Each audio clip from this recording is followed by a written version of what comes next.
Ngesikhathi uNkulunkulu abuta Adam ukuthi ukuphi, bekangabudi ngoba angamboni, kepha bekafuna kubona Adam ukuthi uyadibona yini la akhona khona. Nakuwe sihlobo sami, uNkulunkulu angaba nawo lo mbuto ukuthi ukuphi. Ufuna utibone ukuthi tincumo takho tikubekephi, kukhetha kwakho kukubekephi. Futhi makakubuta akakubuteli kukwehlulela, ukubuta ngoba afuna kukusita la tincumo takho tikubeke khona. Mangabe tincumo takho tikungcunulile, mangabe tincumo takho tiku-isolate'ile takukhokha kubantfu, makathi ukuphi usho ukuthi ngifuna kukusita la ukhona khona. Livi leNkosi kalibongwe nalamuhla, lelisingwa sekuphila. Vuka udle. Lamhla nguhlephelela encwadzini yaJohane esahluko 20 livesi laka 19. Kwathi kusihlwa kwangalelo sonto, bafundzi bakhe batikhiyele endlini ngekwesaba emaJuda. Jesu efika kubo, bambona aseme emkhatsini wabo, wathi kuthula akube kini. Ngangiyaphosisa uma ngingathi bebathandaza, bebacabanga ngemaJuda labawesabako, bebatikhiyele, hhayi ngoba bebajule emthandazweni, kepha bebathi bakhiyele labakwesabako. Kepha kabongwe Jesu lo wangena kukhiyiwe. Ake ucabange nami, mawuye esibhedlela uthi kubuhlungu inhloko, bafike bendene esibhedlela bajova inhloko? Cha.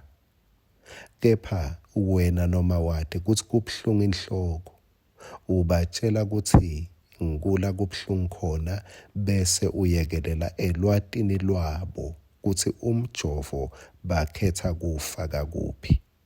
Bafundzi baJesu uma bewungababuta azisithandazele ini, bebangathi thandazela nanga emaJuda, ngosikhuluma livi kunanga emaJuda lasihluphako. Kepha Jesu wadi ukuthi noma besaba emaJuda, umjovo kumele awufake kubo. Wamemetela kubo Jesu, akashongo kulamaJuda ukuthi ake ayekele bafundzi awathule, kepha wacondzana nebafundzi bakhe wathi kuthula akube kini. Wangena umjovo. Jesu bambona eme emkhatsini wabo, kude lo wathi nangu ngiyamuva, nangu angena. Kude in the physical, lebe kubonakalisa ukuthi kungena umuntu.